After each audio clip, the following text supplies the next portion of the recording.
ان حالات میں بعلبک شہر میں بنی اسرائیل کا ایک ایسا گروہ ظاہر ہوا جنہوں نے ایک بت ایجاد کیا، اس کا نام بعل رکھا، اسی کے نام پر شہر کا نام بعلبک ہے۔ اللہ تعالیٰ نے ان کی طرف معزز پیغمبر الیاس علیہ السلام کو مبعوث فرمایا۔ آپ کا سلسلہ نسب یوں ہے: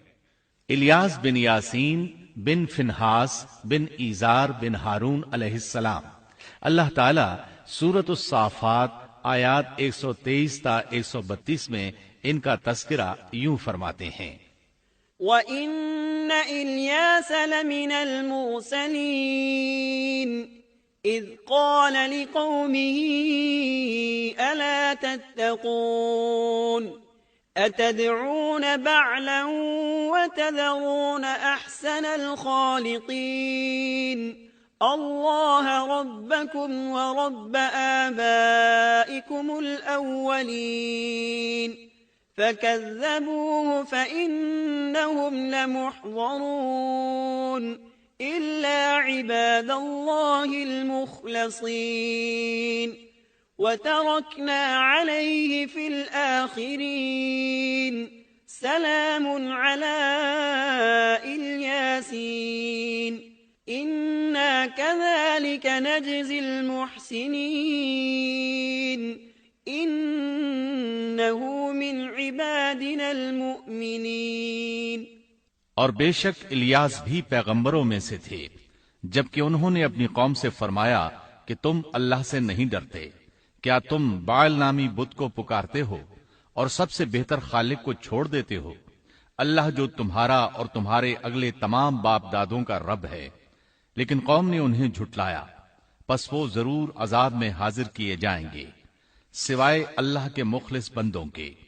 ہم نے الیاس کا ذکر خیر پچھلوں میں بھی باقی رکھا کہ الیاس پر سلام ہو، ہم نیکی کرنے والوں کو اسی طرح بدلہ دیتے ہیں، بے شک وہ ہمارے ایماندار بندوں میں سے تھا۔ قرآن مجید میں ان کا نام الیاس بتایا ہے، انجیل یوحنا میں ان کو ایلیا نبی کہا گیا ہے۔ بعض آثار میں ہے کہ الیاس اور ادریس ایک ہی نبی کے دو نام ہیں، لیکن یہ بات درست نہیں، کیونکہ اول تو یہ آثار سند کے اعتبار سے قوی نہیں، دوسرا یہ کہ قرآن مجید نے سورۃ الصافات اور سورۃ الانعام میں الیاس علیہ السلام کے جو حالات اور اوصاف بیان کیے ہیں ان میں کسی ایک جگہ بھی یہ اشارہ نہیں ملتا کہ الیاس علیہ السلام کو ادریس بھی کہا جاتا ہے، اور نہ ہی سورۃ الانبیاء میں جہاں ادریس علیہ السلام کا تذکرہ ہے کوئی ایسا اشارہ ملتا ہے کہ ان کو الیاس بھی کہا جاتا ہے۔ مورخین نے ادریس اور الیاس علیہ السلام کے جو نسب نامے بیان کیے ہیں ان سے پتہ چلتا ہے کہ ان دونوں نبیوں کے درمیان صدیوں کا فاصلہ ہے، لہٰذا اگر یہ ایک ہی نبی کے دو نام ہوتے تو قرآن مجید ضرور اس کی طرف اشارہ کرتا اور مورخین بھی اس کی کوئی وجہ بیان کرتے۔ مفسرین اور مورخین کا اتفاق ہے کہ الیاس علیہ السلام شام کے باشندوں کی ہدایت کے لیے بھیجے گئے تھے، اور مشہور شہر بعلبک ان کی رسالت و تبلیغ کا مرکز تھا۔ الیاس علیہ السلام کی قوم مشہور بت بعل کی پرستار تھی اور توحید سے بیزار اور شرک و کفر میں مبتلا تھی۔ اللہ کے برگزیدہ رسول الیاس علیہ السلام نے ان کو سمجھایا اور راہ ہدایت انہیں دکھائی،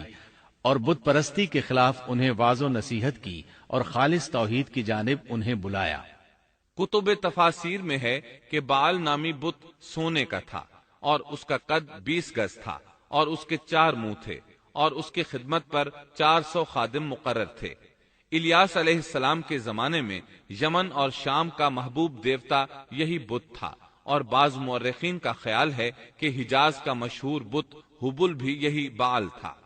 سورۃ الانعام میں الیاس علیہ السلام کا جن آیات کے اندر ذکر آیا ہے وہ نوح اور ابراہیم علیہ السلام کی اولاد اور ان کی نسل کے انبیاء و رسل کی ایک مختصر فہرست ہے۔ اللہ تعالیٰ سورۃ الانعام آیت 84 تا 86 میں فرماتے ہیں: وَوَهَبْنَا لَهُ